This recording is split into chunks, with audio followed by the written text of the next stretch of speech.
여러분, 설교는 영에게 초점을 맞춥니다.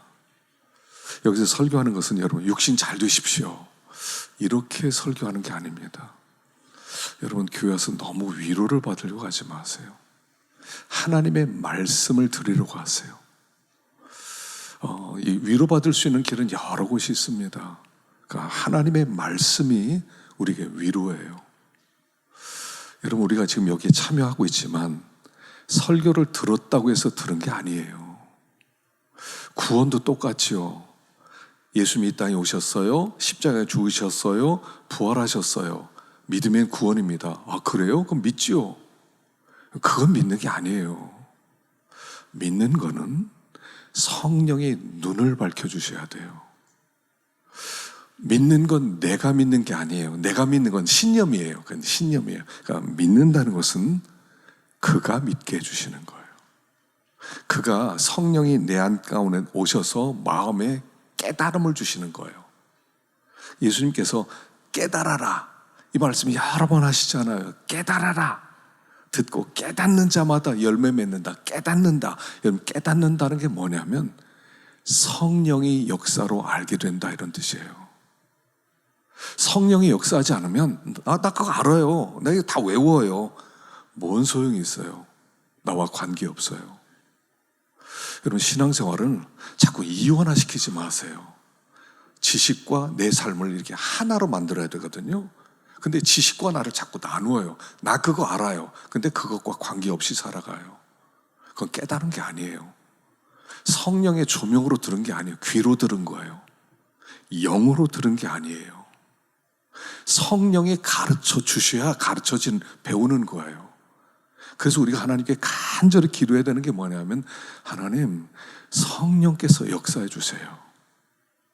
저도 마찬가지예요. 설교할 때 내가 뭐 지식을 자랑하고 내가 뭐 아는 걸 자랑, 이거 하는 게 아니고요. 성령께서 가르쳐 주세요. 성령의 감동으로 내가 깨닫게 하시고 깨달은 걸 전하게 하소서, 이래야 되는 거예요. 그래서요, 설교 준비를 다 해놓습니다. 그거 상관없어요. 그건 내 거 아니에요. 그거 놔두고요, 기도로 들어가야 돼. 하나님, 이거 전해야 되는데 이게 무슨 뜻이에요? 원고는 다 만들었어요. 근데 그게 무슨 상관이 있습니까? 하나님 가르쳐 주세요. 그렇게 기도해야 돼요. 그래서 그 설교가 내 안에 들어와서 나를 감동시키고 또 나에게 깨닫게 하시고, 그리고 이 말씀이셨구나, 이거였구나. 토요일까지 설교 준비를 다 했는데 밤에 잠이 들었는데요, 뭔가 부족해요. 이게 뭐지? 도대체 그 무슨 뜻이지? 그래서 꿈속에서 계속 묵상을 해요. 그럼 꿈속에서도 어떤 때는 역사하세요. 이거였구나, 이거 가르치는 소리였구나. 그렇게 설교하는 거예요. 책 보고 하는 거 아니에요. 책은 기본이고요, 마치는 겁니다. 제가 설교할 때는요, 빙산 같아요. 빙산은요, 바다에 빙산이 떠다니잖아요. 떠다니는데 그 빙산에 나타나는 것은 6분의 1이 나와 있고요, 밑에 6개가 있대요. 6배 큰 빙산이 밑에 잠겨져 있는 거예요. 나온 건 1만 나왔어요. 설교는 이런 거예요. 공부를 많이 합니다. 책 많이 읽습니다. 아무 관계 없어요. 하나님이 깨닫게 하시고 보여주시는 것을 설교하는 거예요. 빙산의 하나. 이미 공부는 많이 됐어요. 그거 가지고 하는 거 아니에요. 그게 내 것이 돼야 돼요. 조명, 하나님이 눈을 밝혀주셔야 돼요. 그것 가지고 전하는 거고요. 듣는 사람도 그렇게 들으셔야 돼요. 성령님, 알아듣게 해주세요. 성령님, 저게 내 밥이 되게 해주세요. 성령님, 내가 이거 먹고 새로운 한 주를 승리하게 해주세요. 이렇게 기도하셔야 돼요. 성령이 없이는 우리는 아무것도 아니에요. 성령의 조명하심, 성령이 깨닫게 하시지 않고는 아무것도 못해요. 성령이 눈 밝혀주셔야 돼요. 내가 하는 게 아니에요. 그 들을 때 그렇게 기도하세요. 하나님, 눈 좀 밝혀주세요. 눈 좀 밝혀주세요. 그러면 하나님이 깨닫게 해주시고, 깨달아졌다는 것은 말씀이 마음에 딱 심겨졌다는 얘기예요. 딱 심겨졌어요. 그때부터 싹이 나기 시작하는 거죠. 그럼 말씀과 내가 하나가 되는 거예요. 주님이 내 안에 임재하시는 거예요. 이게 신앙생활이에요. 이렇게 사는 거예요. 그래서 제가 무식해요. 제가 잘 모르는 게 너무나 많아요. 보면서 나 왜 이렇게 설교를 못하지? 나는 왜 이렇게 말씀을 모르지? 이거 참 이게 제 계속되는 갈등이에요. 좀 말씀을 잘 전하고 싶은데 성도들 좀 알아듣기 쉽게 좀 전해야 되는데 나 왜 이렇게 이거 못하지? 다른 목사님은 잘하는 설교 들으면요, 와 저분 진짜 잘한다, 진짜 은혜스럽다, 이런 분들이 참 많더라고요. 하여간 여러분도 기도해 주시고, 하나님이 보내주셨으니까 함께 우리 천성까지 말씀을 깨닫고 또 변화되고 주님 앞에 설 때 큰 칭찬으로 설 수 있기를 간절히 축원합니다. 자, 우리 1절 한번 읽어보겠습니다. 1절 시작. 하나님과 주 예수 그리스도의 종 야고보는 흩어져 있는 12지파에게 문안하노라. 아멘. 야고보서를 쓴 사람은 야고보예요. 야고보는 예수님의 제자가 야고보가 있지만 이 야고보는 예수님의 친동생 야고보예요. 그는 제자가 아니었어요. 예수님의 친동생들이 여럿 있었거든요. 근데 그 중에 하나가 야고보였어요. 그래서 자기를 우리 형님 이렇게 얘기하지 않고요. 그런데 예수 그리스도의 종 이렇게 얘기합니다. 비록 육신적으로는 형이지만 그분은 그리스도시다. 나는 그의 종이다. 이렇게 소개를 합니다. 야고보는 그 당시에요, 초대교회 때 존경받는 사람은 세 사람이 있었답니다. 첫 번째는 누구냐면 예수님의 어머니 마리아. 예수님이 하나님의 아들이시고 부활하시고 승천하시고 와 얼마나 존귀해. 근데 그분을 낳은 마리아. 그래서 초대교회 때는 이 마리아가 존경을 많이 받았대요. 두 번째는 베드로 사도, 예수님의 수제자죠. 가장 사랑했던 제자. 그래서 베드로가 사랑받았고요. 세 번째는 이 야고보가 사랑을 많이 받았답니다. 왜냐하면 예수님의 친동생이니까 아무래도 좀 닮은 면이 있지 않았을까. 그러니까 그 야고보를 보면서 예수님을 볼 수 있었던 것이죠. 그래서 그가 예루살렘 교회가 세워졌을 때 초대 감독이 됩니다. 후에 순교를 하게 되죠. 그의 별명은 낙타 무릎이었답니다. 낙타 무릎. 여러분 낙타 무릎 보셨어요? 이 사막에 중동 지방에 보면 낙타 무릎이 있는데 낙타는 이동 수단이에요. 근데 항상 무릎을 꿇고 있어요. 앉아 있을 때는 항상 무릎을 꿇고 있는데 얼마나 무릎을 꿇었는지 무릎에 있는 그 가죽이 나들나들해졌어요. 대신 거기에 굳은 근육이 있지요. 그래서 이 야고보는 낙타 무릎이라는 별명을 가질 만큼 기도의 사람이었다는 거예요. 후에 순교를 당하게 되죠. 구전에 의하면 순교 당할 때 이렇게 했답니다. 성전 꼭대기에 올라가서 예수를 부인해라. 그래 아니면 넌 죽는다. 그랬을 때 그가 고백했답니다. 하늘이 열리고 인자가 하나님 보좌 우편에 서도다. 듣던 사람들이 화가 나서 그를 성전 꼭대기에서 밀쳤다고 그럽니다. 땅에 떨어집니다. 죽지 않고 신음하고 있는데 돌 던져서 돌에 맞아서 순교했는데 순교할 때 이렇게 고백했답니다. 하나님, 이 죄를 저들에게 돌리지 마세요. 저들이 아무것도 알지 못합니다. 그렇게 눈을 감았다는 구전이 내려오고 있습니다. 그는 순교자였던 거예요. 자, 그런데 그가 흩어져 있는 12지파에게 이 서신을 보냅니다. 흩어져 있는 12지파란 성도들을 지칭하는 거죠. 초대교회 때는 핍박이 많았어요. 특별히 바울 때문에 얼마나 핍박이 많았습니까? 그래서 거기에서 예수 믿는 사람이 쫓겨나기도 하고 자기의 집도 빼앗기고 추방을 당하기도 하고 가족들이 뿔뿔이 흩어지기도 하고 고난을 많이 겪었어요. 자, 성도들의 삶은 순교자의 삶이라는 거예요. 야고보는 거기서 그 성전 꼭대기에서 떨어져서 순교를 당했고 흩어져 있는 12지파는 살아있는 순교자로 살았어요. 하나님이 빨리 데려가든 천천히 데려가든 우리는 순교자들이에요. 예수님께서 우리를 핏값으로 이미 우리를 사셨어요. 나는 내 것이 아니에요. 주님이 부를 때 언제든지 주님 앞에 가는 거예요. 이거 잊으면 안 돼요. 순교자예요. 지금 하나님이 데려가든지 아니면 너 오래 살다 100살에 오든지 그게 중요한 게 아니에요. 그 정신은 순교자의 정신이라는 거예요. 그래서 야고보는 빨리 부름받은 순교자, 흩어져는 12지파는 천천히 부름받은 순교자. 어쨌든 그들은 순교자였다는 거예요. 신앙은요, 순교하는 거예요.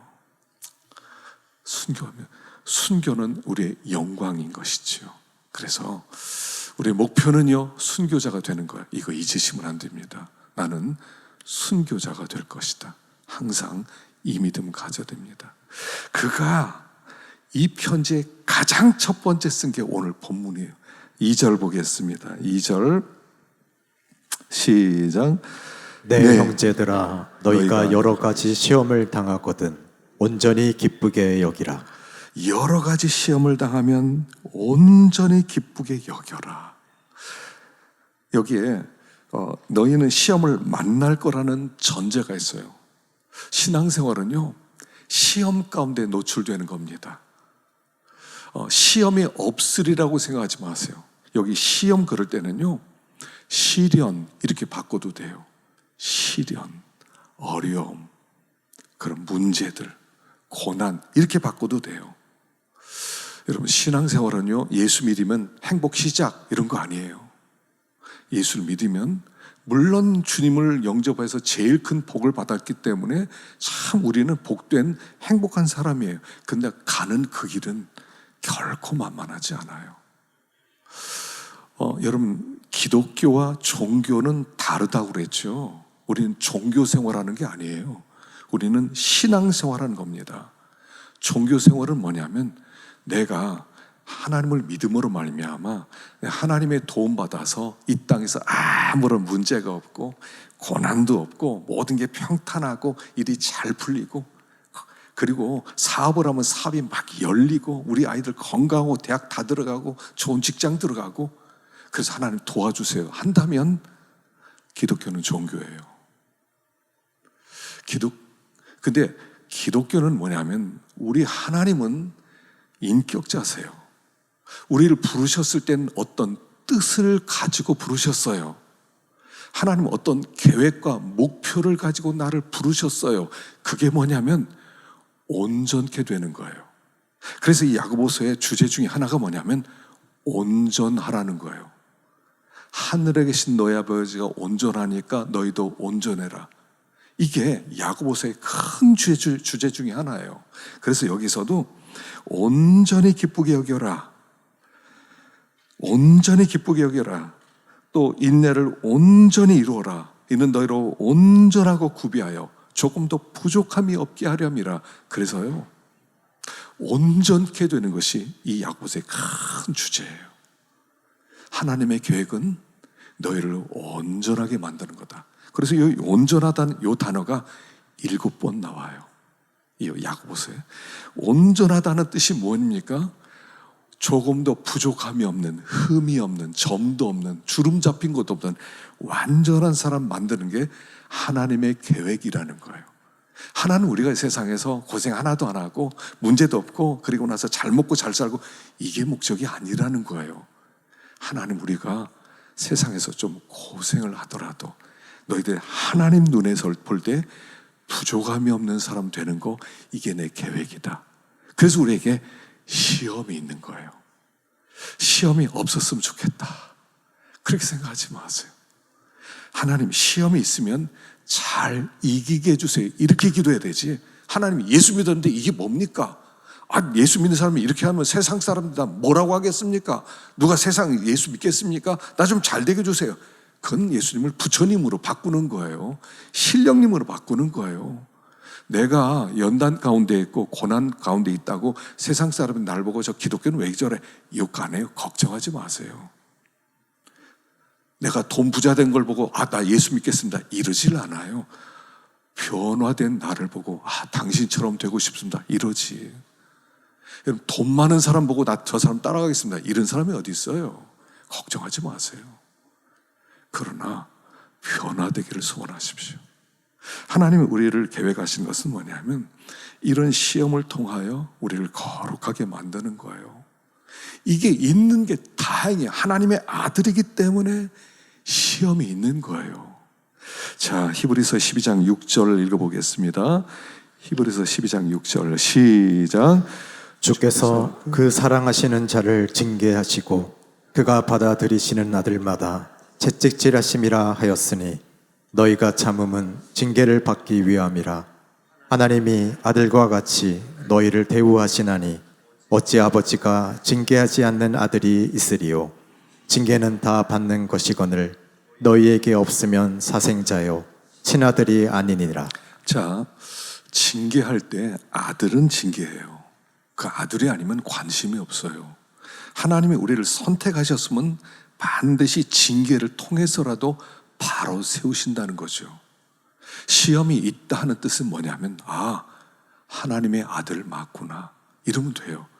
하나님의 아들이니까 이 어려움이 있구나. 근데 생각해 보세요. 믿음으로 살지도 않고 하나님을 사랑하지도 않고 대충 양다리 걸치며 사는데 하나님이 내버려 두신다? 그럼 의심해야죠. 내가 이렇게 사는데 왜 하나님이 나를 그렇게 내버려 두시지? 오히려 의심해야 돼요. 그러나 시험이 있으면 하나님의 아들 맞구나 라고 생각할 수 있는 거죠. 그래서 시험이 있는 것은 당연하다 하는 거예요. 자, 그런데 시험이 있을 때 어떻게 하라고 했냐면요, 온전히 기쁘게 여기래요. 기쁘게 여기래요. 아니, 어떻게 우리가 어려움을 당하는데 기뻐할 수 있어요? 갑자기 몸에 큰 병이 들었어요. 근데 어떻게 기뻐할 수 있어요? 갑자기 직장에서 이제 올 연말에 퇴직을 당했어요. 어떻게 기뻐할 수 있겠어요? 아이가 대학에 딱 들어갔으면 좋겠는데 못 들어갔어요. 어떻게 기뻐할 수 있겠어요? 자, 기뻐할 수 있는 이유가 있다고 그랬습니다. 그게 뭐냐면, 기뻐하는 이유는요, 그 시험을 통하여 맺혀질 열매를 생각하면 기뻐할 수 있어요. 열매. 시험은 반드시 열매를 맺어요. 갑자기 태릉 선수촌에서 전화가 왔어요. 너 국대가 되었으니까 너 내일 저녁 6시까지 너 짐 꾸리고 올해부터 훈련 시작이다. 여러분, 그 전화를 받으면 여러분 어떨 것 같아요? 아유, 나를 불러? 왜 국가대표를 시켜서 나한테 왜 그렇게 힘들게 만드는가? 나 그렇게 안 해. 그러겠어요? 국대가 됐다면요, 이 영광이에요. 자랑을 하고요, 친구들에게 전화하고 아마 저에게도 전화하고 저 국대가 되었어요. 내일 태릉에 들어가면 안 하겠어요? 근데 일단 태릉에 들어가면 뭐가 있어요? 하루에요 16시간씩 훈련한대요. 16시간 새벽부터 저녁 늦게까지 정말 뼈 빠지게 고생하는 거예요. 얼마나 힘들겠어요. 온몸이 막 부서지라 훈련을 받아요. 근데 기뻐해요. 왜요? 올림픽에 나가서 금메달 하나 받으면 일생의 영광이거든요. 가문의 자랑이거든요. 이거예요. 왜 기뻐하라고요? 이 시험의 결론이 뭐냐면 하나님 앞에 설 때 칭찬과 영광과 존귀로 서서 잘했다. 여러분, 이번에 아시안 게임 마쳤죠? 동계 아시안 게임 마쳐서 우리나라가 2등을 했더라고요. 거기에 태극기 올라가고 국가가 이렇게 나올 때 얼마나 많은 사람들이 보고 박수를 쳐주겠어요. 세계 올림픽으로 가면 옛날에 뭐 김연아 자매가 1등한 다음에 피겨스케이팅에서 10억 명이 봤대. 10억 명이. 얼마나 영광스럽겠어요. 근데 하나님 앞에 섰을 때는요, 10억이 아니에요. 10억이 아니에요.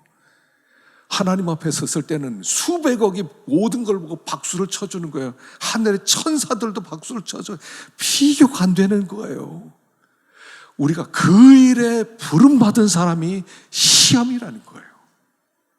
이 시험은 얼마나 영광스럽냐는 겁니다. 자, 고린도전서 9장 25절 읽어보겠습니다. 시작. 이기기를 다투는 자마다 모든 일에 절제하나니 그들은 썩을 승리자의 관을 얻고자 하되 우리는 썩지 아니할 것을 얻고자 하노라. 여러분, 태릉 선수촌에서는요, 그렇게 고생하는 게 썩을 면류관이에요. 썩을 면류관. 무덤 속에 들어갈 때 같이 묻어주는 거예요. 그러니까 없어지는 거예요. 한 5년, 10년 지나면요, 누가 금메달 따는지 몰라요. 어떤 금메달 딴 사람이 얘기하니까 모르겠더라고요. 금메달 땄대. 하도 많이 따가지고 다 잊어버려요. 하나님 앞에 설 때는 우리 하나님이 영원한 면류관을 주신다는 거예요. 그러니까 이 시험 받을 때 기뻐해라 하는 것이에요. 자, 그런데 이 시험이 올 때 무엇을 해야 되냐면 3절입니다. 3절, 4절 읽어봅시다. 시작. 이는 너희 믿음의 시련이 인내를 만들어내는 줄 너희가 알미라. 인내를 온전히 이루라. 이는 너희로 온전하고 구비하여 조금도 부족함이 없게 하려 함이라. 자, 믿음의 시련, 이런 시험은 우리에게 인내를 만들어 준다는 거예요. 우리 안에는 인내가 없어요. 인내가 없는데 우리가 이 시험을 당하고 이 시련이 올 때 그 시련을 통해서 우리가 단련되면서 인내가 생긴다는 거예요. 근데 그 인내가 뭐냐면요, 그게 믿음이에요. 그게 진짜 믿음이에요. 그 사람의 믿음이 있다 하는 얘기 뭡니까? 그들이 그 사람을 잘 참고 견딘다, 이런 뜻이잖아요. 이건 저절로 만들어지지 않아요. 하나님 앞에 하나님의 인내를 주세요 그러면 하나님이 인내 받아라 이러질 않아요. 인내를 주세요 그러면 하나님이 뭐라고 그랬어요? 알았다고 시험을 주세요.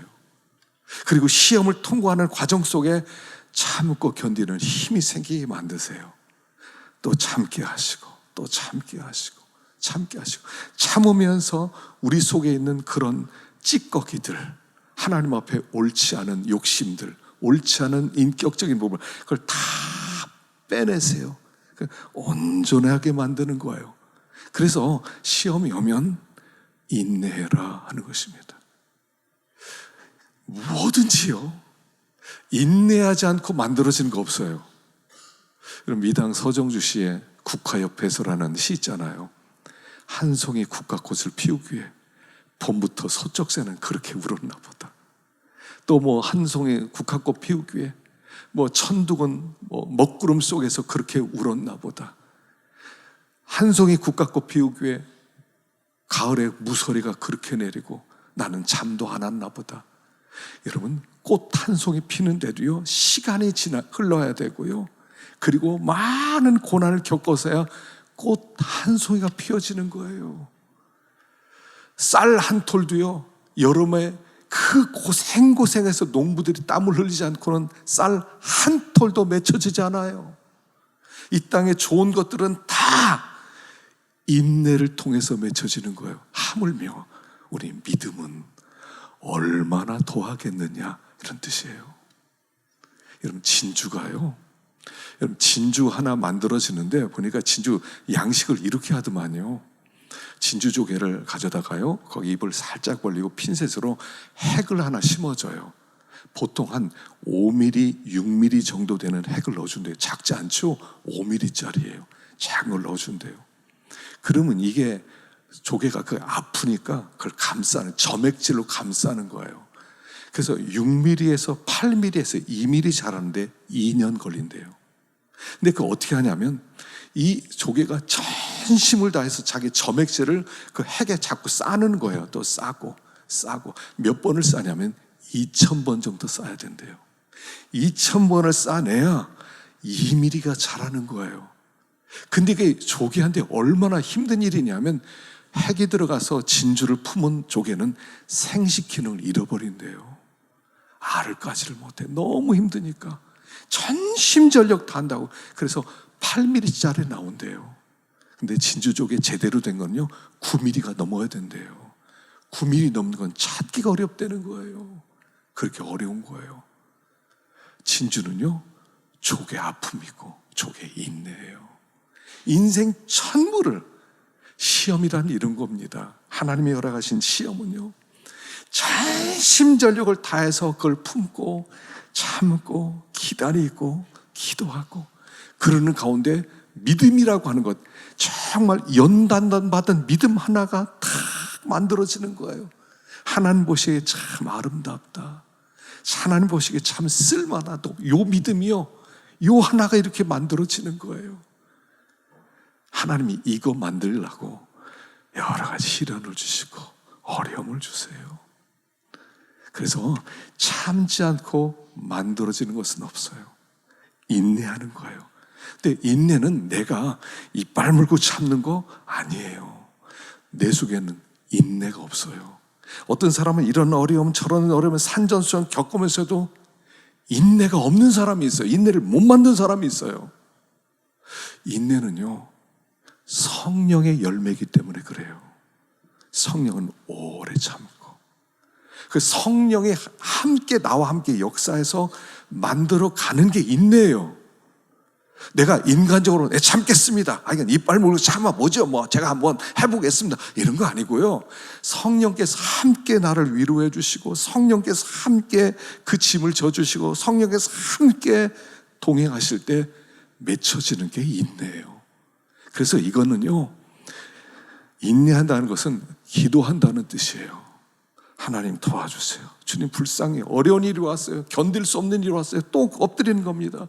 하나님 불쌍히 여겨주세요. 하나님 불쌍히 여겨주세요. 하나님 불쌍히 여겨주세요. 할 때 성령이 함께 역사해서 나도 모르게 하루하루 견디게 만들고 시간이 지나면서 딱 보니까 이 사람의 인격이 훌륭해졌어요. 그래서 여기 로마서 5장 3절을 보면요, 로마서 5장 3절을 봅시다. 시작. 다만 이뿐 아니라 우리가 환난 중에서도 즐거워하나니 이는 환난은 인내를, 인내는 연단을, 연단은 소망을 이루는 줄 알미로다. 환난은 인내를 만드는데 인내는 연단을 만드는, 이 연단이란 요 단어가 캐릭터예요. 인격이란 뜻이에요. 인내하는 인격, 이 진짜 인격이에요. 참을 줄 안다. 욱하고 뒤집어 버린다. 이건 인격자가 아니에요. 어떤 일이 있을 때 참고 기다리고 기도하고 이럴 수 있는 사람이 인격자예요. 근데 이거는 내가 혼자 못 만들어요. 똑같은 사건이 있으면 다 욱하고 터져버리죠. 화산 폭발하듯 터져버리는 게 인간이거든요. 근데 그걸 어떻게 참아요? 성령이 함께 들어오셔서 인내를 만들었기 때문에 견디게 되는 것이죠. 그래서 우리 하나님은요, 모든 사람에게 이런 어려움을 주세요. 불같은 시험, 불같은 시험 많으나 겁내지 맙시다. 구주의 권능 그 신이 이기고 남겠네. 구주의 권능이 크신 거예요. 내가 혼자 싸워나가는 게 아니에요. 시험을 허락하신 하나님께서는 내버려 두는 게 아니에요. 하나님의 성령을 보내서 도우라고 하는 거예요. 그래서 우리를 온전하게 만들어가요. 그래서 하나님 앞에 칭찬받는 사람, 베드로전서 1장 6절 읽어봅시다. 1장 6절 시작. 그러므로 너희가 이제 여러 가지 시험으로 말미암아 잠깐 근심하게 되지 않을 수 없으나 오히려 크게 기뻐하는도다. 너희 믿음의 확신함은 불로 연단하여도 없어질 금보다 더 귀하여 예수 그리스도께서 나타나실 때에 칭찬과 영광과 존귀를 얻게 할 것이니라. 여러 가지 시험, 잠깐 근심할 수 있어. 왜 이런 게 왔지? 이걸 어떻게 이겨나가지? 어떻게 견디지? 그러나 곧 생각하면 기뻐할 수 있어요. 그래, 이 어려움, 이걸 통해서 나를 단련시키는구나, 나를 온전하게 하는구나, 나를 점도 없고 흠도 없이 만드는구나, 하나님 앞에 칭찬과 영광과 존귀의 영적 금메달을 주시겠구나 하면서 기뻐할 수 있다는 거예요. 이 부분에 대해서 C.S. 루이스는 이렇게 이야기를 했더라고요. 이런 예를 들었어요. 우리가 집이라는 거죠. 집이에요. 주님이 우리 가운데 예수를 믿는 것, 주님이 내 안에 오신 거잖아요. 그래서 주님이 말씀하는 거예요. 야, 너 집 좀 수리하자. 내가 들어가 살아야 되겠는데 집이 조금 그렇다. 그래. 예, 저도 동의해요. 하나님, 저 좀 변화시켜 주세요. 그래서 하나님과 함께 집을 고치기 시작했어요. 처음에는 이렇게 잘 나갔어요. 근데 점점 하나님 일을 너무 크게 벌이는 거예요. 막 부시도 안 해도 될 것 같다. 부수고 막 새롭게 가져오고 막 이러니까 너무 당황하는 거예요. 하나님 이게 이렇게까지 하셔야 됩니다. 이거 너무하지 않습니까? 그러니까 하나님이 야, 도대체 너 무슨 집 지으려고 그래? 저는요 그냥 자그만 어떤 전원주택 같은 거 만들어서 주님과 함께 이렇게 살고 싶어요. 그때 너 그런 거 원했어? 얘야 어떻게 그런 집 원하냐? 나는 궁전을 원했어. 나는 궁전 만들 거야. 그래서 너의 집에서 살 거야. 우리가 원하는 것은요 조금 변화되는 거예요. 조금. 하나님께 눈치 보고 하나님 이 정도 됐죠? 이만큼. 하나님 야 내가 거기 어떻게 들어가 사냐? 하나님의 계획은 우리 속에 들어와서 함께 영원함을 누리는 거예요. 영생을 누리는 거예요. 풍성함을 누리는 거예요. 근데 우리가 원하는 것은 그냥 농막 정도의 농막 정도. 내 몸 하나 눕고 주님 들어와서 같이 밥 먹고 이렇게 살면 된다고 생각해. 우리 하나님 궁전을 만들어야 된다는 거예요. 그래서 시험이 있는 거예요. 시험 없는 사람이 없어요. 근데 그 시험은 유익하게 만들어요. 우리를 온전하게 만들어요. 하나님의 계획이 있어요. 하나님의 계획은 내가 온전하니 너희들도 온전해라. 난 너희들이 온전해질 때까지 결코 쉬지 않으리라. 하나님이 쉬지 않고 일하시는 사건이에요. 그 속에서 인내하는 거예요. 하나님 도와주세요. 하나님 나 어떻게 해야 될지 모르겠어요. 하나님 나 미련해요. 하나님 저 좀 도와주세요. 불쌍히 여겨주세요. 그렇게 시험을 이겨나가는 거예요. 어려우시죠 여러분? 힘드시죠? 지난해 일주일, 작년 한 해 어떻게 사셨어요? 하나님의 계획은 온전해질 때까지 때려 부수는 거예요. 하나님의 계획은 반드시 이루실 거예요. 두려워하지 마세요. 멋지게 변화될 것입니다. 모든 사람이 볼 때 와, 예수 믿는 사람이 저 정도였어? 와, 멋있다. 저 정도라면 나도 한번 믿어봐야지. 하나님이 이렇게 만드는 거예요. 우리 하나님이 살아계세요. 우리 하나님이 일하기 시작하셨어요. 두려워하지 마십시다. 시험 주신 하나님은 멀리 계시지 않아요. 시험 주신 하나님은 항상 곁에 계시는 거예요. 붙들어 주시는 거예요. 나보다 나를 더 사랑하시고 나보다 나를 더 아셔서 나보다 나를 더 아파하시는 분이 하나님이시라는 거예요. 그래서 시험 잘 감당하십시다. 어려움은 잘 감당하십시다. 힘들 때마다 기도하세요. 하나님 도와주세요. 도와주세요. 우리 하나님이요 내버려 두실 분이 아니세요. 이번 한 주도 그 주님과 동행하는 잘 참고 이길 수 있는 우리 교회가 되기를 간절히 축원합니다. 기도하겠습니다.